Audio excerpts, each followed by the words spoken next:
ఇలా బీజేపీ తెలంగాణకు ద్రోహం చేస్తూ ఉంది. ఇది తీవ్రమైన ద్రోహం. అరే మా ప్రాజెక్టులకు ఇప్పటికీ అనుమతులు ఇయ్యరు, మా సమ్మక్క సాగర్ ఇప్పటికీ ఇంకా అనుమతులు రాలేదు, మా పాలమూరు డిపిఆర్ను రిటర్న్ పంపించిండ్రు, మా దిండి ప్రాజెక్టుకు అనుమతులు ఇయ్యరు, మా ఏమో అనుమతులు ఇయ్యరు.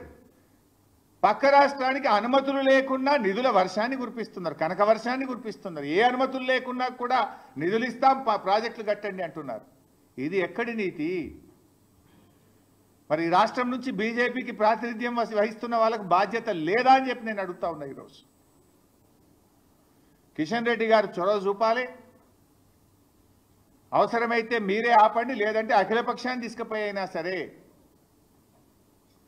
ఈ గోదావరి బనకచెర్ల ప్రాజెక్టు అక్రమ ప్రాజెక్టును నిలిపాలి, ఆపివేయాలని చెప్పి నేను డిమాండ్ చేస్తా ఉన్నా.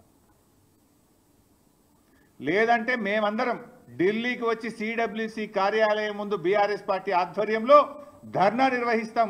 కేంద్ర ప్రభుత్వ యొక్క ద్వంద్వ నీతిని ఢిల్లీ వేదికగా ఎండగట్టామని చెప్పి కూడా హెచ్చరిస్తా ఉన్నాం.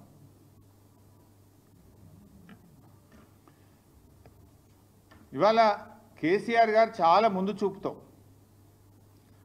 ఆనాడు గోదావరి ట్రిబ్యునల్ వచ్చే ప్రమాదం ఉంది, కృష్ణాలో మనకు ఎక్కువ షేర్ వస్తుంది కనుక కృష్ణాలో మనకు స్కోప్ ఎక్కువ ఉందని 9 ఏళ్లు పోరాడి సుప్రీంకోర్టు మెట్లెక్కి కేసీఆర్ గారు సెక్షన్ 3ని కొత్త ట్రిబ్యునల్ను కృష్ణానది మీద సాధించారు. ఎందుకు? అక్కడ మనకు పరివాహక ప్రాంతం ఎక్కువ ఉంది, మనకు నీటి వాటా పెరుగుతుందని చెప్పి మేము సాధించినాం. ఆ రోజు గోదావరి మీద కూడా ఏదో ఒక రోజు ట్రిబ్యునల్ వస్తుందని ముందు చూపుతోని కేసీఆర్ గారు ఇవాళ ప్రాణహిత చేవెళ్ళకు ఆ రోజు 160 టీఎంసీలు ఉంటే కాళేశ్వరం ప్రాజెక్టుకు 240 టీఎంసీల నీటి కేటాయింపులు చేసినాం. దేవాదులకు 38 టీఎంసీలు ఉంటే 60 టీఎంసీల నీటి కేటాయింపులు చేశాం. సీతమ్మ సాగర్కు 67 టీఎంసీలు నీళ్లు కేటాయించాం. సమ్మక్క సాగర్కు 47 టీఎంసీలు కేటాయించాం. చెనాక కొరాటాకు 5 టీఎంసీలు, వార్ధా ప్రాజెక్టు తమ్మిడిహట్టి దగ్గర 20 టీఎంసీలు. ఇట్లా ఆ 969 టీఎంసీల మనకు నీటి కేటాయింపుల్లో దాదాపు 950 టీఎంసీలకు నీళ్లు కేటాయించి ప్రాజెక్టులను ప్రారంభించుకున్నాం. కొన్ని పూర్తి చేసుకున్నాం, కొన్ని ప్రాసెస్లో ఉన్నాయి. దాన్ని మీరు కొనసాగించి హక్కును కాపాడతారా? ఇవాళ నీవు ప్రాజెక్టు పూర్తి చేయలేదు, నువ్వు పూర్తిగా నీళ్లు వాడతలేవు కనుక నీళ్ళు కిందికి పోతున్నాయి. రేపేమంటారు? ట్రిబ్యునల్ వచ్చినప్పుడు అరే గన్ని 100,000 కోట్లు 80,000 కోట్లు పెట్టి కట్టింది కదా, ఆ ప్రాజెక్టును మూలకు పెడతామా? ప్రజాధనం వృధా అవుతుంది కదా, నేషనల్ వేస్ట్ కదా అని రేపు నీళ్ళు కేటాయిస్తారు కదా. ఇది ఒక కుట్ర, ఇది ఒక పథకం ప్రకారంగా జరుగుతుంది. మరి అన్ని నీళ్లు ఉన్నాయి, సముద్రంలో కలుస్తున్న నిజమే అయితే చంద్రబాబు నాయుడు గారు ఆ రోజు కాళేశ్వరం ప్రాజెక్టు అనుమతులు ఎందుకు రద్దు చేయమన్నాడు? ఆ రోజు భక్త రామదాస్ ప్రాజెక్టు అనుమతులు ఎందుకు రద్దు చేయమన్నాడు? దీనికి సమాధానం చెప్పాలి కదా. నీళ్ళు బాగున్నాయి అంటున్నావు కదా, ఉంటే మరి ఆ రోజు ఎందుకు ఆపమని లెటర్లు రాసినావు? అంటే ఇది ఒక కుట్ర. ఇప్పటికైనా రాష్ట్ర ప్రభుత్వం మేల్కోవాలని చెప్పి కూడా నేను విన్నవిస్తా ఉన్నా. ఎందుకంటే అవి వరద జలాలు కాదు, తెలంగాణ రాష్ట్ర ప్రభుత్వం పూర్తి స్థాయిలో వినియోగించకపోవడం వల్ల కిందికి పోతున్నటువంటి జలాలు అవి. ఇకపోతే మరొక విషయంలో బీజేపీ తెలంగాణకు ద్రోహం చేస్తూ ఉంది. ఇప్పుడు బచావత్ ట్రిబ్యునల్, గోదావరి ట్రిబ్యునల్ ఒక అవార్డు ఇచ్చింది.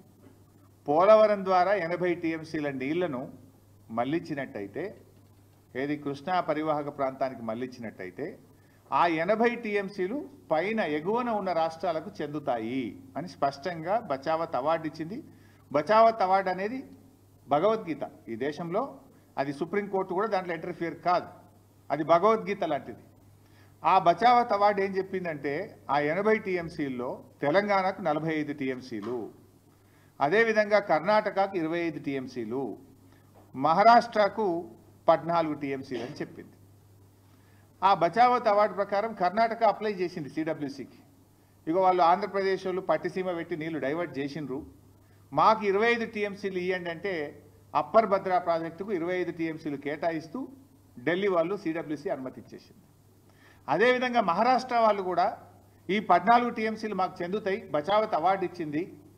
ఎందుకంటే వాళ్ళు పోలవరంకు నీళ్లు డైవర్ట్ చేసిండ్రు అంటే ఆ 14 టీఎంసీలను అలో చేస్తూ కేంద్ర బీజేపీ ప్రభుత్వం సెంట్రల్ వాటర్ కమిషన్ అనుమతి ఇచ్చింది.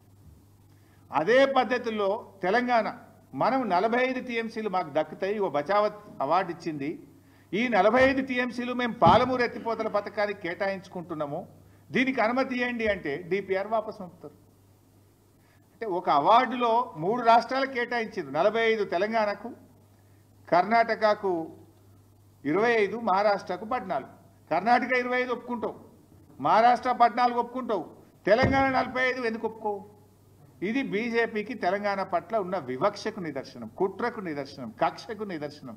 తెలంగాణకు బీజేపీ చేస్తున్న ద్రోహానికి ఇది ఒక ఉదాహరణ అని చెప్పి నేను మనవి చేస్తా ఉన్నాను. ఇంత దుర్మార్గంగా ఎట్లా వ్యవహరిస్తారు? సో అందువల్ల పాలమూరుకు ఈ డిపిఆర్ ఎందుకు వాపసు పంపిండ్రు?